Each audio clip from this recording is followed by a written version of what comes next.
Senhor presidente, senhores membros da Corte Eleitoral, senhor procurador, senhores servidores, boa tarde. Como bem sumariado, eu vou pedir licenças a Vossas Excelências. O caso tem uma repercussão de gravidade em relação às eleições municipais de Rolim de Moura, então vou pedir um pouco de paciência a Vossas Excelências. O voto é um tanto longo, mas eu vou procurar resumi-lo o máximo possível. Como sumariado pelo eminente relator, trata-se de embargo de declaração oposto por Luiz Ademir Schock e Fabrício Melo de Almeida contra o acordo número 77 de 2018 deste tribunal, que, à unanimidade, reformou a sentença prolatada pelo juízo da 29ª Zona Eleitoral de Rolim de Moura e cassou-lhe os respectivos diplomas em razão de práticas de arrecadação e gastos ilícitos de recursos na campanha e Caixa 2, ATU do artigo 30A da Lei 9.504/97. Rejeitados os embargos de declaração nesta Corte, os embargantes propuseram recurso especial eleitoral, no qual recorreram do acórdão originário e do acordo dos embargos de declaração. Neste, arguem omissões, pois a Corte não teria apreciado os efeitos da decisão. Os pontos da perícia nos autos, a autonomia e circularidade do cheque e a ausência de relevância jurídica do ilícito eleitoral. No TSE, o ministro relator, em decisão monocrática, deu parcial provimento ao recurso especial eleitoral para, aspas, anular o aresto proferido pelo TRRO nos embargos de declaração e determinar que outro seja prolatado, com tratamento expresso das matérias aduzidas pelo recorrente acerca da excepcionalidade na troca de cheques devido à greve bancária e da substituição das cártulas por outras efetivamente compensadas na conta de campanha, fecho aspas. Recentemente, em 16 de 1 de 2020, os embargantes aportaram nos autos petição e tabelas a título de informações complementares visando auxiliar no julgamento do presente recurso, os quais não foram conhecidos pela Corte à unanimidade, conforme questão de ordem apresentada pelo relator na sessão de 27 de 4 de 2020, oportunidade em que pedi vista do processo. No mérito, o relator proveu os embargos, conferindo-lhes efeitos modificativos, negou o provimento ao recurso ministerial e restabeleceu os efeitos da sentença recorrida. Com devido respeito, vejo que o eminente relator não apreciou os embargos de declaração apresentados na sua totalidade, e nem atendeu completamente a determinação emanada do colendo TSE. Note-se que o acordo dos embargos foi anulado pelo TSE. Portanto, todas as questões suscitadas nos embargos de declaração devem ser apreciadas de novo, inclusive a questão de ordem e preliminar decididas no acordo anulado, bem como manifestação expressa sobre a excepcionalidade da troca de cheques devido à greve bancária de 2016 e sobre a substituição das cártulas por outras efetivamente compensadas na conta de campanha. Estabelecidas essas premissas, passo ao meu voto de vista e, em primeiro lugar, suscito as questões de ordem seguintes. A primeira delas não consta dos embargos de declaração originários e eu estou trazendo uma questão que eu acho que a Corte tem que enfrentar, porque na sessão passada nós já estávamos com quórum incompleto. É certo que nesse julgamento nós contamos ainda com o número do Dr. Clênio, cujo mandato já venceu, mas ele foi o relator desse processo, então o voto dele é computado para efeito de quórum. Todavia, achei relevante, por conta da questão toda controvertida que envolve esse processo, que é julgado de 2018, já foi anulado pelo TSE, então fiz questão de trazer a Vossas Excelências a questão de ordem a respeito da apreciação do recurso com o quórum possível. Nós não temos o quórum completo e o artigo 28 do Código Eleitoral exige o quórum completo, ou seja, exige a presença de todos os membros da Corte ou seus suplentes. E o artigo 12 do nosso regimento interno trata da mesma forma. Ocorre que nós, por razões que são de conhecimento de Vossas Excelências, nós estamos com 2 membros a menos. No caso do julgamento, com 1 membro a menos, dependendo ainda de nomeação pelo presidente da República.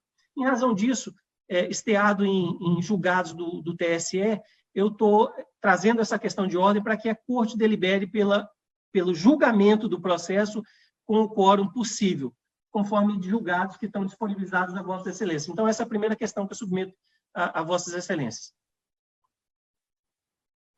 Doutor Marcelo. Senhor presidente, o posicionamento que o doutor Elizir nos traz é um posicionamento que já foi inaugurado quando da minha assunção nessa corte eleitoral no ano passado, e foi exatamente a primeira matéria de grande relevância na qual eu atuei nessa corte. E naquela oportunidade nós decidimos pela possibilidade do julgamento com o quórum possível. O que me preocupa é o rumo que está tomando a jurisprudência do TSE agora, que, no meu sentir, acredito eu que seja contrária a essa tese. Deixe-me colaborar com este debate. Eu fiz um levantamento, passei ao desembargador Alexandre, sobre esse julgado recente. E tive o cuidado de ouvir a sessão do áudio, né, pelo áudio da sessão.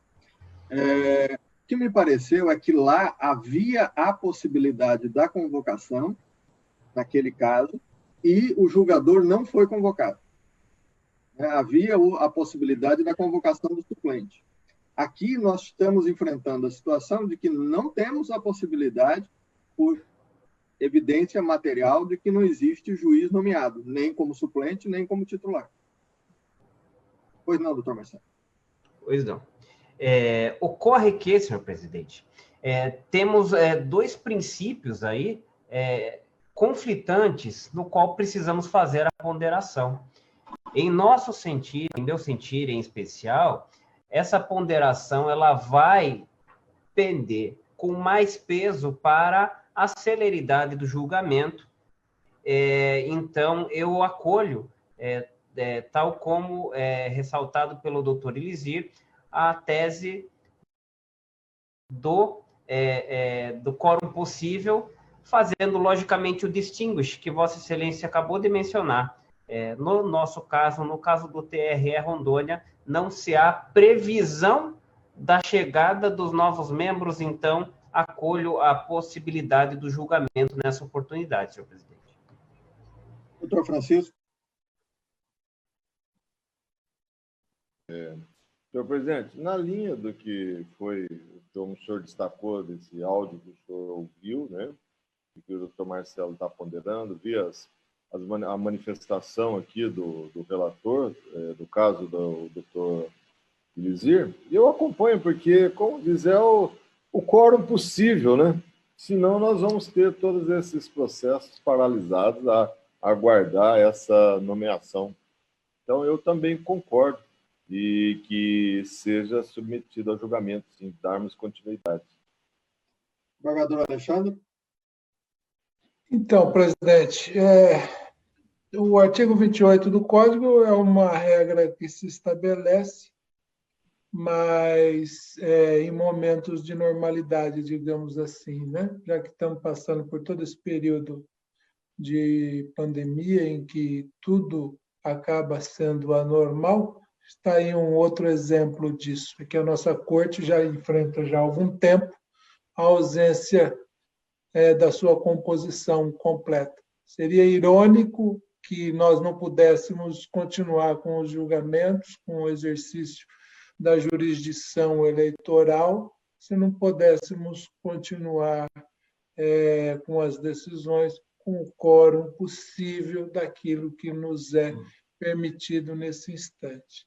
Estou completamente de acordo com o voto do desembargador Elizir Bueno. No que toca à questão de ordem levantada pelo voto de vista, prossegue o julgamento, porque ela foi acolhida à unanimidade. Senhor presidente, dando prosseguimento, há uma outra questão a respeito da redistribuição do processo, e isso já constava nos embargos de declaração originários. Com a petição juntada às folhas 7 e 81, os embargantes requerem a redistribuição do feito nos moldes previstos no artigo 23, parágrafo 1 do Regimento Interno, que dispõe: nos casos de impedimento, suspeição e encerramento de biênio do juiz relator, o processo será redistribuído, fazendo-se apenas no impedimento e na suspeição a compensação. O caso aqui, eles estão pedindo, na realidade, eles pleitearam a redistribuição livre e não vinculada como foi feito. Ocorre que aqui há o cumprimento do regimento interno. Esse dispositivo que é invocado, que é o artigo 23, ele é complementado pelo artigo 178. E o artigo 178, especificamente o parágrafo 5º, diz o seguinte: caso o juiz que redigiu o acórdão, e é o caso, o Dr. Glória redigiu o acórdão, foi relator e redigiu o acórdão. Caso o juiz que redigiu o acórdão tenha, nesse ínterim, deixado de integrar o tribunal ou tenha se afastado por prazo superior a 15 dias, a substituição far-se-á pelo juiz seguinte na ordem decrescente de antiguidade, desde que tenha participado do julgamento com voto vencedor. Caso contrário, a substituição recairá em outro juiz, observando os mesmos critérios. A redistribuição observou esse critério aqui e foi para a juíza Rosimeire, que era, na época, a seguinte na atividade e que acompanhou o voto do relator.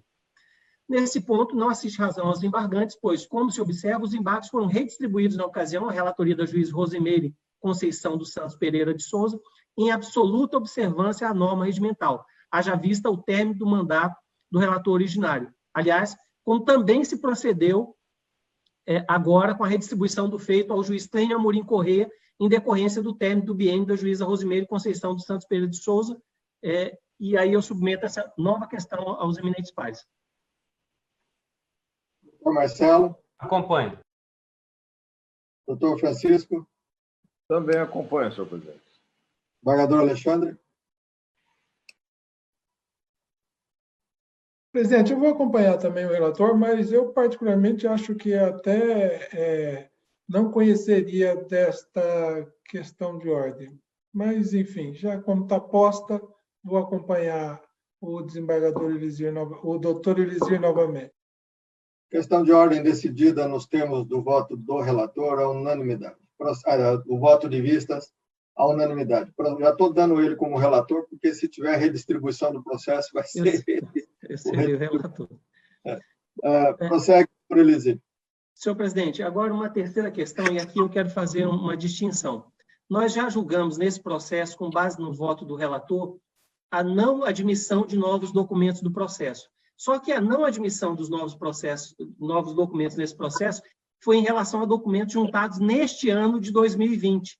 Aqui, a juntada de documentos a que eu me refiro é aquela apresentada com os embargos de declaração. Os embargantes, com os embargos de declaração, apresentaram documentos. Posteriormente, depois da anulação do acórdão dos embargos de declaração, eles juntaram, neste ano de 2020, novos documentos. Então, o eminente relator tratou apenas dos documentos juntados em 2020. Eu estou tratando dos documentos juntados com embargo de declaração. Então, está disponibilizado a vossas excelências, o fundamento é igual que o eminente relator usou para afastar da juntada dos documentos juntados em 2020, eu estou rejeitando a juntada desses documentos que foram apresentados com embargo de declaração e submeto a vossas excelências. Doutor Marcelo. Também estou acompanhando, senhor presidente. Doutor Francisco. Também acompanho, senhor presidente. Embargador Alexandre. Igualmente, presidente. Questão de ordem decidida à unanimidade nos termos do voto do relator para não conhecer os documentos juntados. Vossa Excelência, procede. Chegamos ao mérito, então. Afastamos as questões preliminares, prejudiciais e questões de ordem que haviam pendentes, e agora ao mérito.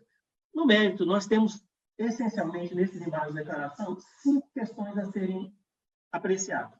Primeiro, quanto à deliberação do presidente do tribunal, de que o cumprimento da decisão dá-se exclusivamente após o trânsito em julgado. 2, quanto às conclusões da perícia contábil de que todos os cheques de campanha ou foram devidamente compensados ou foram resgatados pelo financeiro da campanha, baixados no banco e substituídos por outros cheques do mesmo banco, da mesma origem, agência e conta, bem como o resgate dos cheques pelas empresas teria ocorrido em razão da greve bancária de 2016. Terceiro, omissão e obscuridade quanto à conformidade das contas de campanha com os artigos 27, parágrafo 1º e 45 da Resolução TSE 23463 de 2015, que disciplinou o calendário das eleições de 2016. 4. Omissão quanto à demonstração de relevância jurídica capaz de comprometer a moralidade das eleições. E 5. Omissão quanto ao pré-questionamento de dispositivos constitucionais e legais no julgamento da questão de ordem. Vou item a item, então. Primeiro, efeitos da decisão embargada ou a contradição entre o julgado e o efetivo julgamento.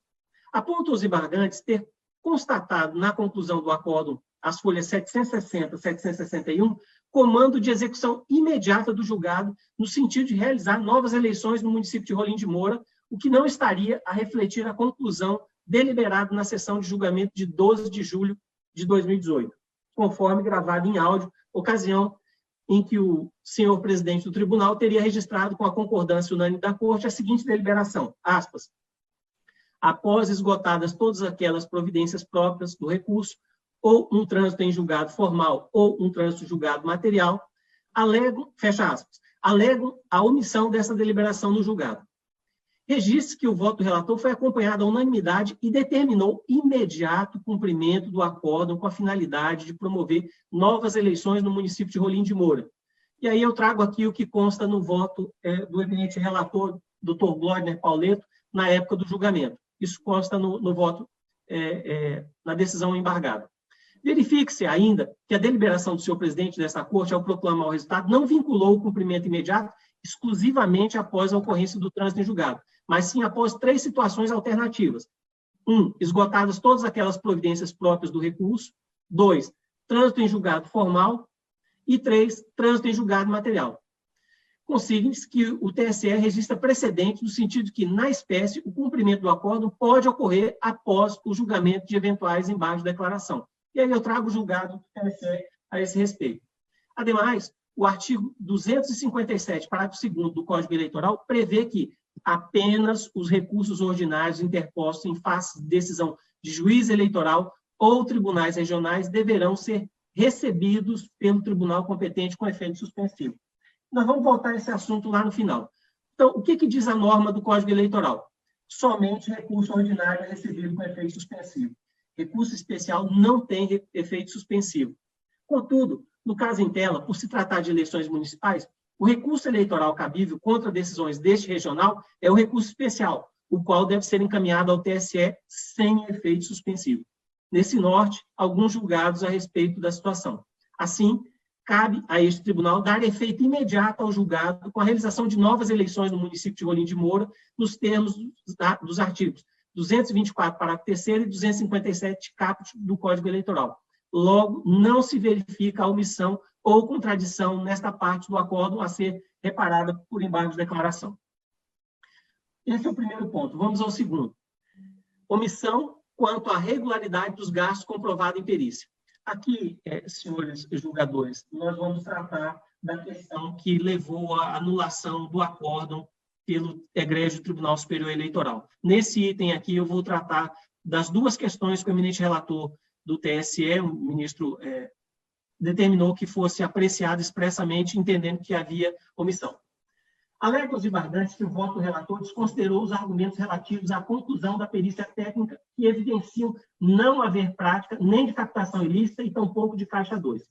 Apontam que, nas provas pericial e documental, todos os cheques de campanha ou foram devidamente compensados, mesmo que sendo em segunda apresentação, ou foram resgatados pelo financeiro da campanha, baixados no banco e substituídos por outros cheques do mesmo banco, da mesma origem, agência e conta.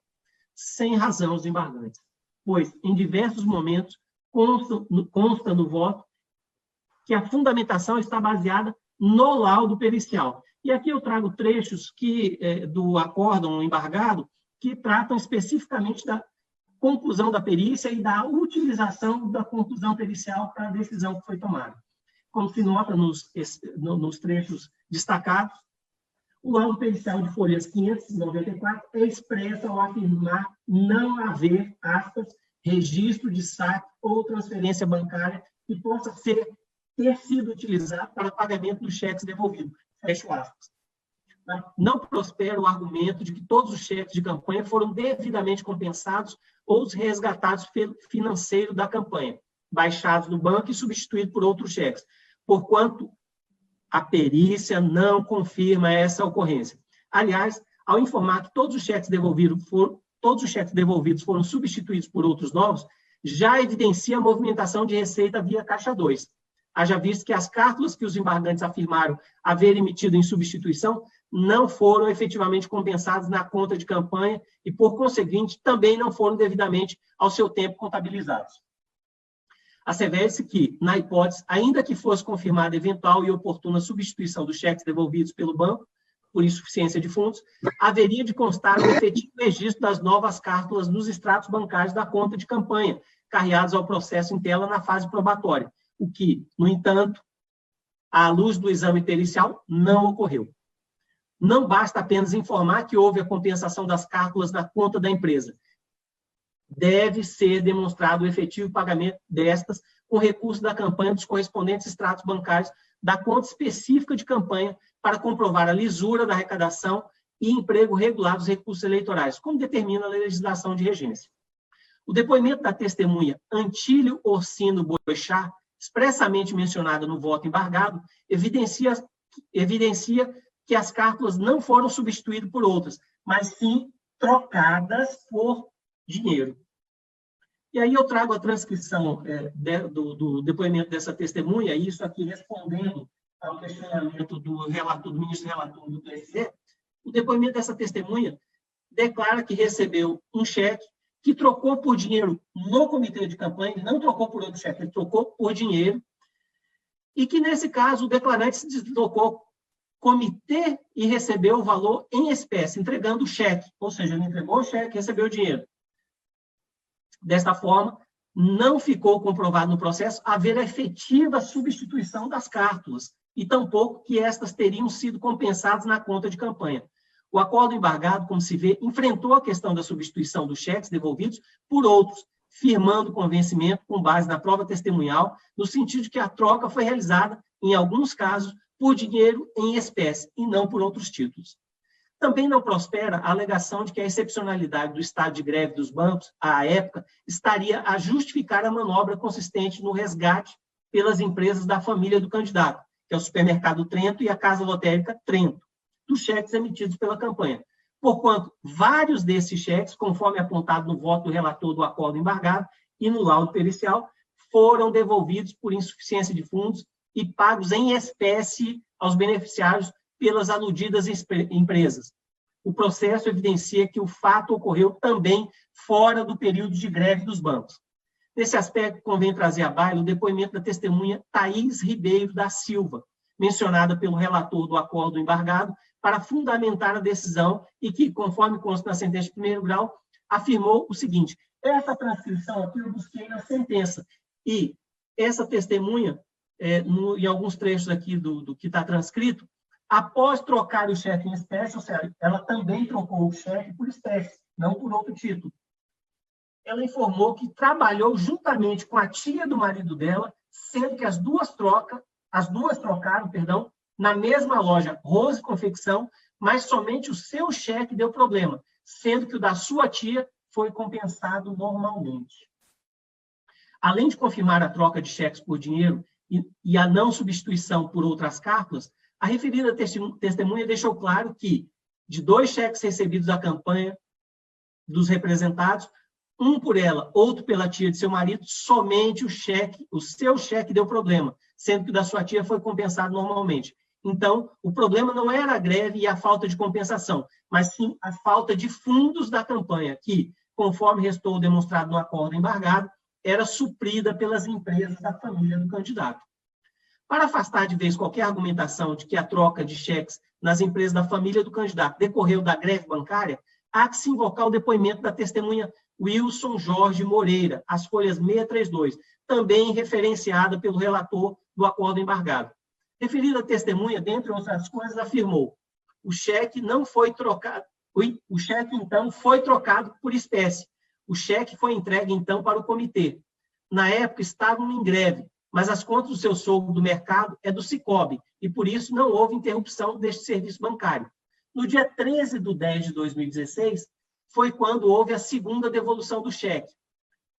E aqui muito destaque para essa parte do depoimento. A primeira apresentação do cheque ocorreu em 10 de 10 de 2016. Segunda apresentação do cheque ocorreu dia 13 de 10 de 2016. Ocorre que, conforme pesquisa realizada em agência de notícias, especialmente a agência Brasil, que é uma agência oficial de notícias, a greve dos bancários em 2016 ocorreu no período de 6 de setembro a 7 de outubro, uma sexta-feira, 7 de outubro. Portanto, se a cártula foi apresentada pela primeira vez em 10 do 10, na segunda-feira seguinte, e a segunda em 13 do 10, na quinta-feira seguinte, não havia mais movimento paredista a justificar qualquer problema com a compensação, e, especialmente, a troca em espécie nas empresas da família do candidato. Na data da segunda apresentação do cheque, mencionado no depoimento da testemunha, posterior à greve dos bancários, já havia decorrido tempo suficiente para que a campanha adotasse as providências necessárias à regularização da situação. Já decorrido mais de 5 dias depois do fim da greve. O acordo embargado evidenciou que as empresas não figuraram nessa intermediação apenas transitoriamente, mas sim absorvendo custos da campanha em definitivo.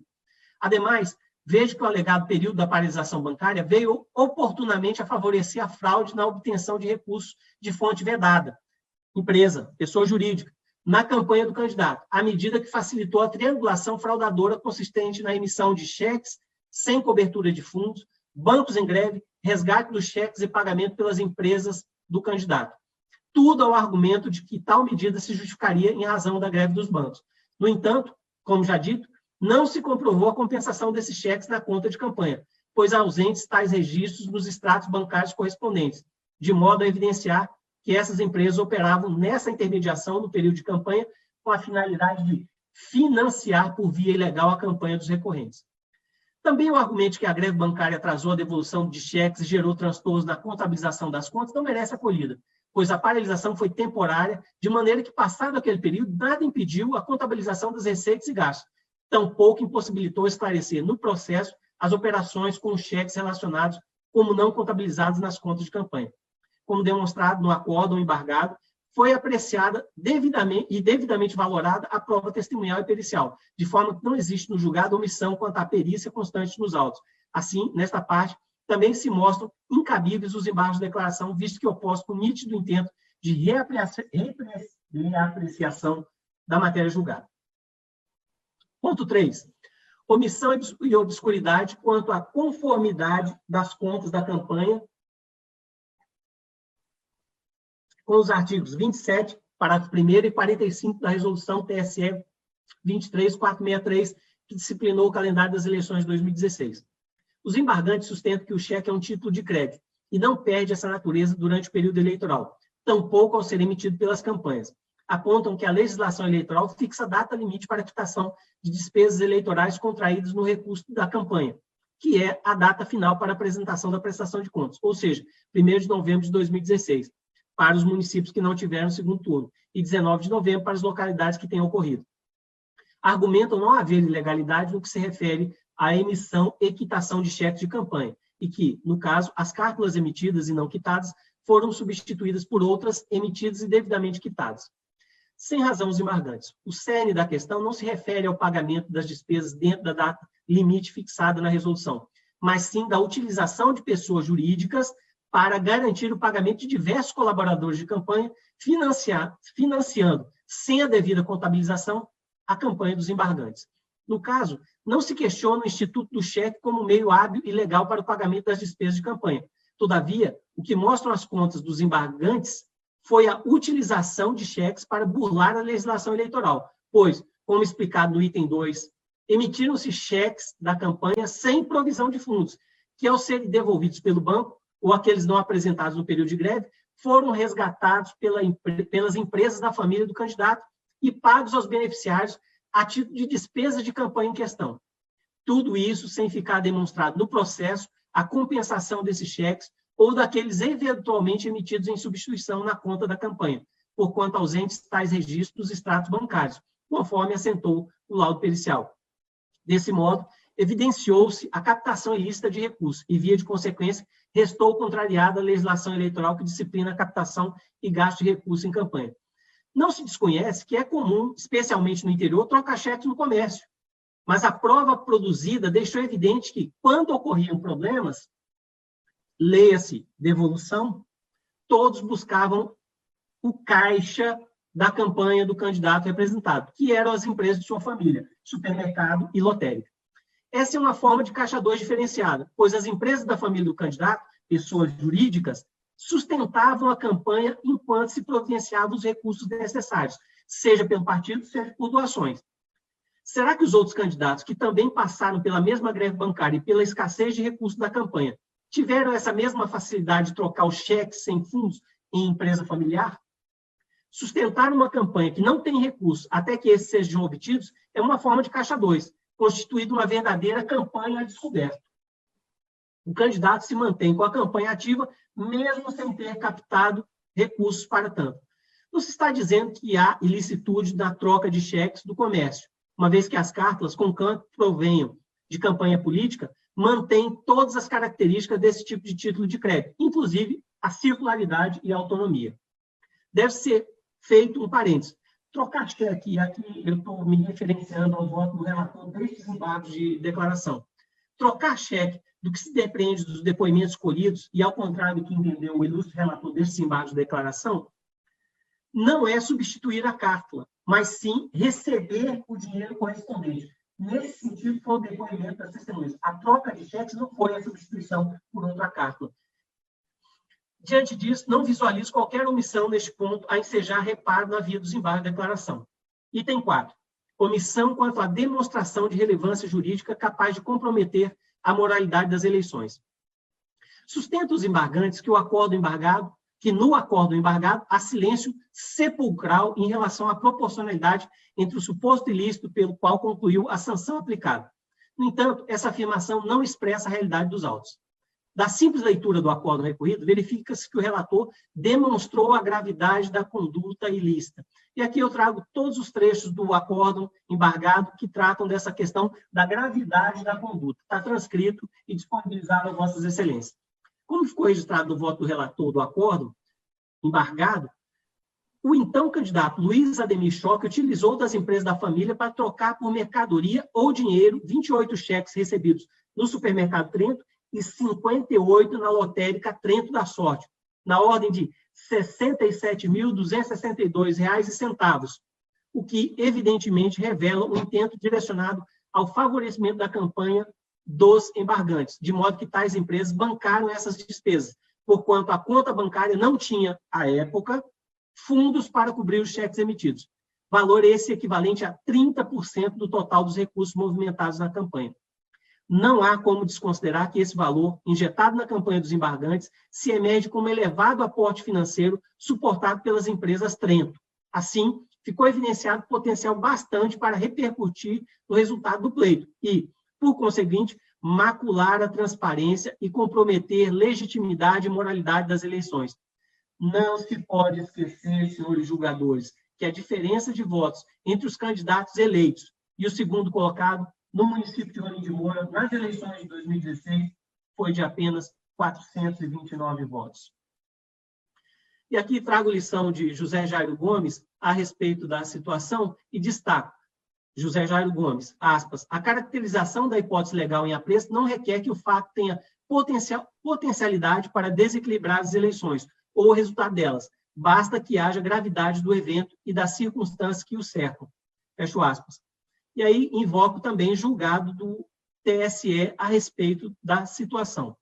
Demais disso, quanto à aplicabilidade dos princípios da proporcionalidade e da razoabilidade na espécie, o TSE tem firmado entendimento no sentido que, em processos de captação ou gastos ilícitos de recursos em campanhas eleitorais, uma vez presente a fraude escritural pela prática do Caixa 2, consistente na omissão de valores gastos com o propósito de mascarar a realidade, é inaplicável tais princípios. Aí trago julgados aqui do Colen do TSE.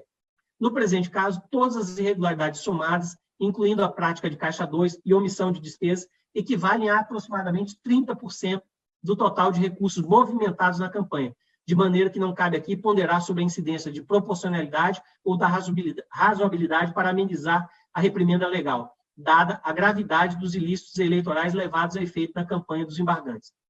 Ademais, em representações por infringência do artigo 30A da Lei 9.504 de 97, a sanção prevista é a de negativa ou cassação do diploma, tal qual aplicado no caso.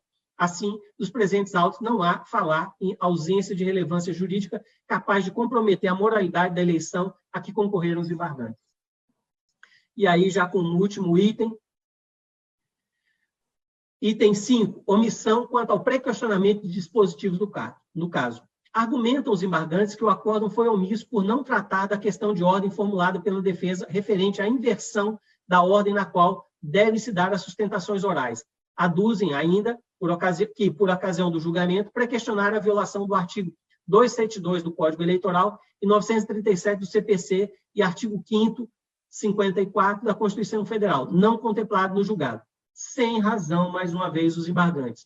No acordo embargado, constou a deliberação do senhor presidente, onde ficou consignado que, aspas, foi afastada a impugnação no sentido que o Ministério Público, que atua em segundo grau, nos casos dos recursos, atua como cursus legis. Fecho aspas. Ainda assentou-se na decisão, aspas, questão de ordem quanto à possível inversão na ordem de sustentação oral proferida pelo Ministério Público Eleitoral na condição de cursus legis não conhecida, nos termos do voto do relator à unanimidade. Fecho aspas. De outro lado, é consabido que a atuação do Ministério Público Eleitoral em segundo grau, nos recursos de natureza civil, ocorre na qualidade de cursus legis e, portanto, nos termos do artigo 179.1 e artigo 937 do CPC, a manifestação do órgão ministerial dar-se-á após as partes. Não há duas condições, conforme argumentado pela defesa, mas tão somente essa função. Ademais, importante frisar que a ação de representação eleitoral é de natureza processual civil, cujo processamento, movente em segunda instância, obedece o rito absolutamente distinto dos feitos de natureza penal, de modo que, no caso em tela, não há falar em violação do devido processo legal esculpido no inciso 54 do artigo 5º da Constituição Federal, como pretendem os embargantes. Igualmente, não se verifica alegada omissão e, menos ainda, nulidade por suposta inversão da ordem das manifestações nesse tribunal, de maneira que, nos termos do artigo 272 e artigo 282, parágrafo 13 do CPC, não merece acolhida a pretensão recursal postulada. E aí, esses foram os itens, eu enfrentei todos os itens, e aí eu estou submetendo à corte, como finalizando o meu voto de divergência, eu estou submetendo à corte a questão referente à eleição. No voto do relator originário da decisão embargada, ele encaminhou para a realização de eleições suplementares no município de Rolim de Moura, que foi acolhida à unanimidade. E aí o tempo passou. Então, nós temos uma outra situação, e por isso eu submeto essa questão a Vossa Excelência para avaliação da eleição. Considerando que, no presente caso da decisão deste tribunal é cabível apenas o recurso especial sem efeito suspensivo, na esteira do que já decidiu o egrégio TSE, no sentido de que, aspas, somente o recurso ordinário que resulte de cassação ou perda de mandato será recebido com efeito suspensivo. Fecho aspas. E também a decisão do Excelso Supremo Tribunal Federal, na ADI número 5525, que declarou a inconstitucionalidade da locução após o trânsito em julgado, prevista no parágrafo 3º do artigo 224 do Código Eleitoral, voto pelo imediato cumprimento deste acordo, conforme já deliberado na decisão embargada.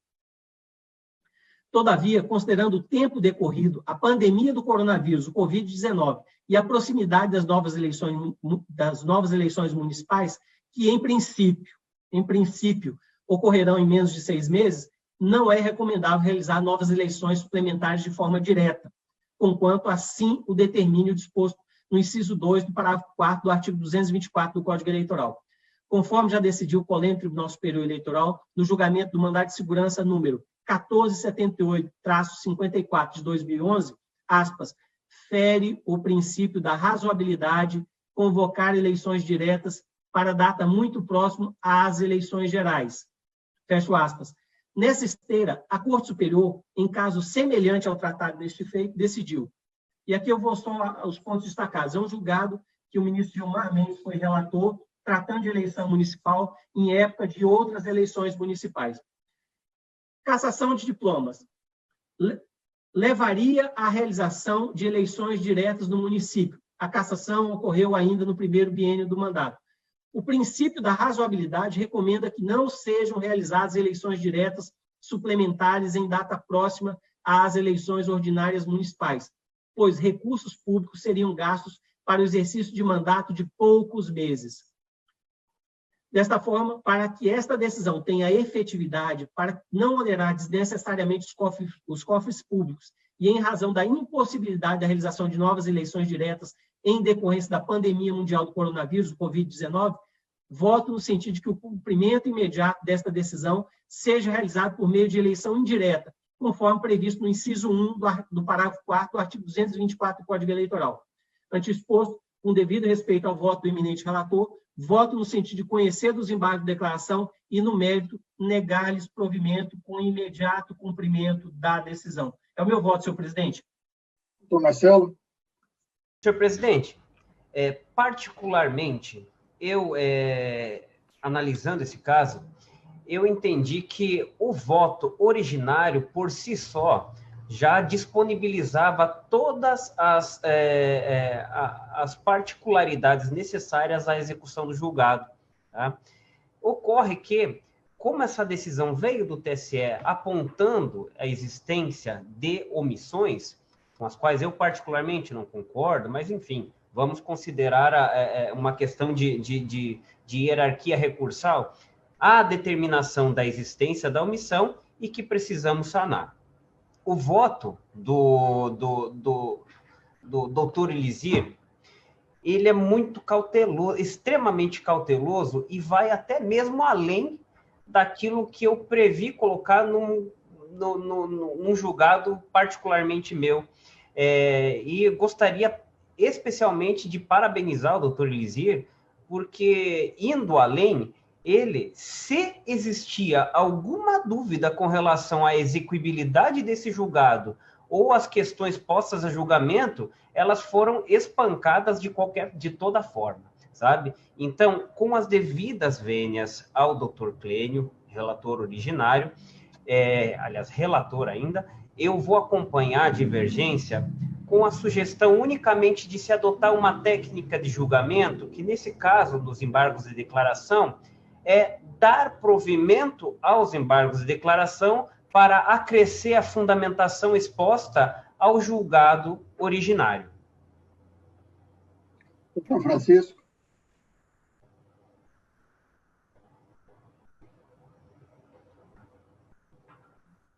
Eu disponibilizei, inclusive, uma declaração de voto, na qual, né, eu acompanhei o relator, que era o doutor Clênio, naquela preliminar, que já foi superado, o doutor Elizir também se manifestou, e eu coloco lá que eu estava divergindo quanto à omissão, né, para negar provimento aos embargos. Eu acompanho o relator, né, fazendo aí a colocação da declaração de voto, que eu já disponibilizei para todo mundo. Embargador Alexandre. Presidente, o doutor Francisco está acompanhando o relator? Acompanhando o senhor. Vossa Excelência. Ele lançou, inclusive, declaração de voto nesse sentido. Com as vênias do relator. Com as vênias do relator. Isso. Pois bem, presidente. Então, logo esse processo foi incluído na pauta de julgamento, outrora, eu também cuidei de analisá-lo com bastante rigor e afinco, dada a sensibilidade da matéria, que importa em cassação de eleições que foram realizadas na ocasião, com a eleição do prefeito e do vice-prefeito da comarca de Rolim de Moura. E quando, da sessão anterior, o doutor Clênio Amorim apresentou o seu voto, eu já, na ocasião, tinha objetado algumas particularidades da situação exposta por ele.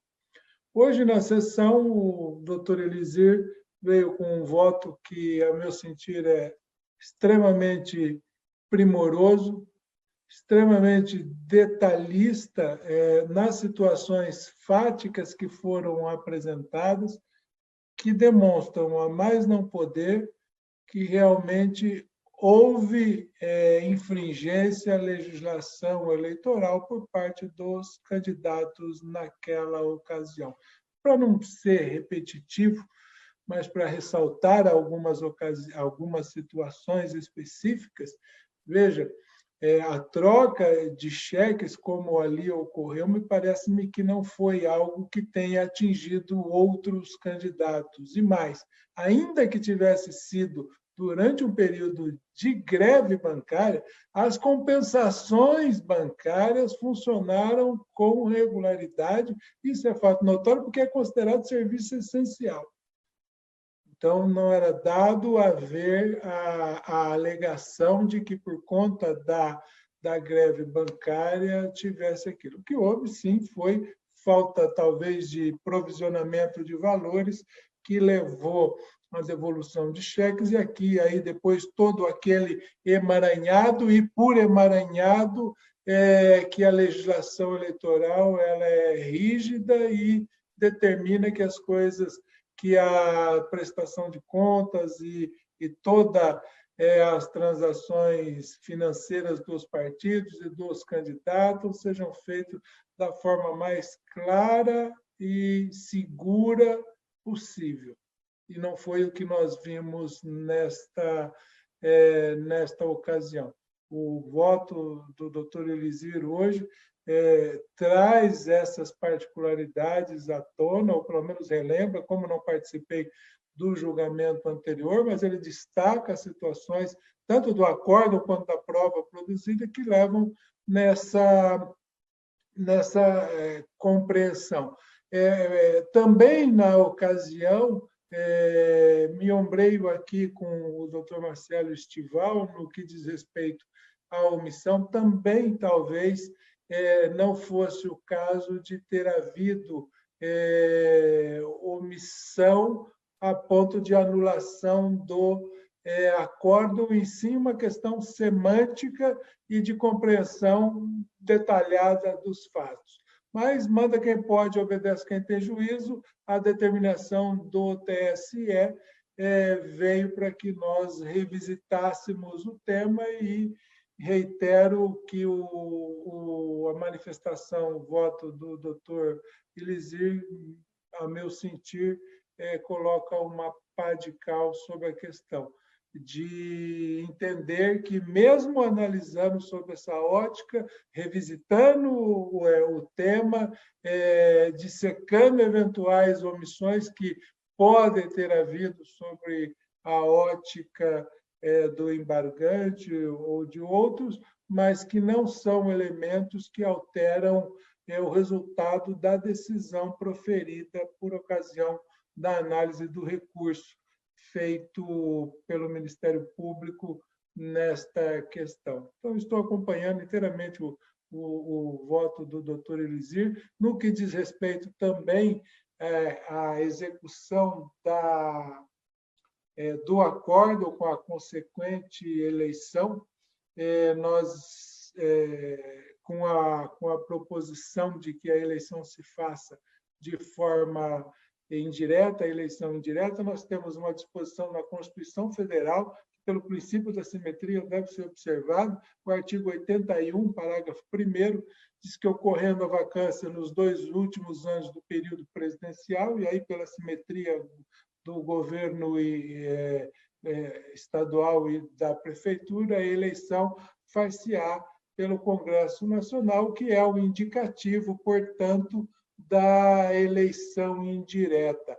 Não fosse essa disposição da Constituição, do artigo 81, parágrafo 1º, viria ao encontro a situação que nós estamos na proximidade do pleito, de praticamente a 4 meses da próxima eleição, e, baseado nos princípios de razoabilidade, não seria conveniente pelos gastos, seja financeiro e também de toda a máquina da justiça eleitoral, e, além do que, por essa questão de isolamento social, da calamidade pública que foi reconhecida por decreto governamental. Então, diante de todas essas razões, senhor presidente, eu tinha feito uma declaração de voto, mas que estou aqui me manifestando a respeito, vou acompanhar integralmente o voto do doutor Elizir, muito embora entenda na parte final que fosse talvez o caso de se conhecer os embargos e, acolhendo, manter o acórdão nas consequências que foram estipuladas. Resolvidas as questões preliminares pelo relator e também pelo voto de vista, bem como as questões de ordem, no mérito, conheceu-se dos embargos de declaração e se negou provimento a estes embargos.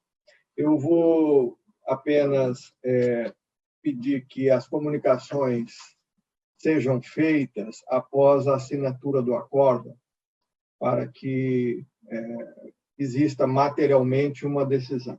Aqui não se trata de HC, não se trata de um MS, se trata de uma decisão que dá cumprimento ao que decidiu o colegiado, mas é necessário que essa decisão esteja materializada. Portanto, aqueles que lançarem declaração de voto o façam com a rapidez dentro do que o CNJ e a legislação nos aconselha a fazer.